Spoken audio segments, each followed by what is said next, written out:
Fontaine Pajot, et ben là, la configuration elle semble quand même assez différente. Est-ce que vous êtes positif sur le dossier Fontaine Pajot? Alors, j'ai commencé par signaler que je suis moi-même investi personnellement sur la société. J'en ai parlé sur ma chaîne YouTube et aussi dans les différents médias où j'interviens. Et Fontaine Pajot, c'est une valeur française qui a été créée en 76 près de La Rochelle. Donc, on est bien franco-français là. Et c'est des gens qui ont commencé par créer des rivers, les petits bateaux des écoles de voile qu'on voit parfois quand on va à la mer, si vous voyez à peu près à quoi ils ressemblent. Et ils ont basculé vers les catamarans en 1983 avec la création d'un bateau qui a gagné une course qui s'appelle la Transatlantique et qui a fait le décollage réel de la société Fontaine Pajot, qui est elle aussi une famille Fontaine, qui a créé ce premier catamaran. Et en gagnant cette course, ils ont vraiment explosé. En 1998, ils ont créé leur premier bateau à moteur catamaran. Et en 2005, ils ont acquis la société de Bufour, qui fait aussi des bateaux à voile. Et on arrive aujourd'hui à une situation où, quand on regarde le graphique, on a vu les photos des bateaux, elles sont assez jolies.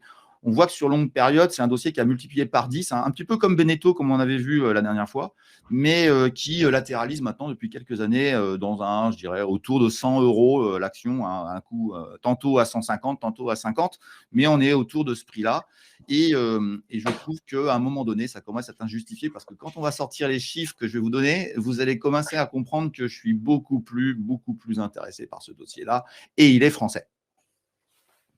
Ok, très clair. Bah, écoutez, c'est très bien. Du coup, techniquement, quelle est la configuration? Est-ce qu'elle est, oui, elle semble a priori de ce qu'on voit sur l'écran, elle est plutôt bien orientée. Alors, à vrai dire, le dossier est parti à la hausse, contrairement à Katana, qui est encore en train de s'effondrer. On avait déjà parlé la dernière fois. Et celui-ci est en train de monter tranquillement, et surtout depuis ses résultats, il y a eu un petit spike à la baisse qu'on aperçoit. Et ensuite, il y a une période de latérisation où les chiffres sont sortis chez Fontaine Pajot et ils ont été très rassurants. Bon, je vais vous donner quelques chiffres pour vous donner un ordre d'idée, mais dans la même période que Ferretti, de 2022 à 2025, on a à peu près une augmentation du chiffre d'affaires de l'ordre de 50%. On va passer de 220 millions à cette année, l'année prochaine plutôt, à 325 millions d'euros. Ça reste une petite capitalisation, qu'on soit très clair. On est à 190 millions d'euros de capitalisation. Donc, c'est quand même une petite entreprise. C'est une small. Il faut faire attention au carnet d'ordre. Il faut faire attention. Il y a peu de liquidité sur le dossier. Mais quand vous allez voir les chiffres que je vais vous dire après, vous allez comprendre pourquoi je suis intéressé par ce titre. Et c'est vraiment une aberration pour moi en termes de cours et de valorisation qui est quand même absolument incroyable, puisqu'on a une marge d'exploitation qui était autour de 11,8 en 2022 et qui va être emmenée à 15,6. On va gagner quasiment 4 points de marge d'exploitation sur le dossier, sachant que c'est un dossier lui aussi, comme Ferretti d'ailleurs, qui n'a pas de dette. Donc, à partir de ce moment-là, il n'y a pas de charge de dette à calculer dans l'histoire. Et le bénéfice net par action va passer de un peu moins de 10 € par action à presque 20 € par action. Il va doubler sur la même période de 2022 à 2025. Donc, on se retrouve avec une société en croissance de bénéfices et en plus avec des choix qui me paraissent intéressants pour l'avenir. On va en reparler si vous voulez bien. Mais écoutez bien, avec un PER de 6,6.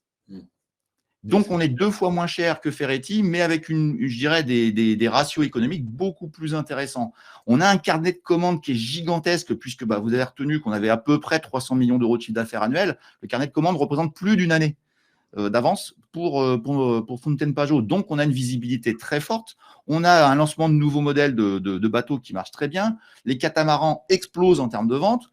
On a aussi le lancement d'une gamme qui a l'air de bien démarrer chez eux et je les trouve très modernes dans leur proposition, avec un catamaran proposé en électrique.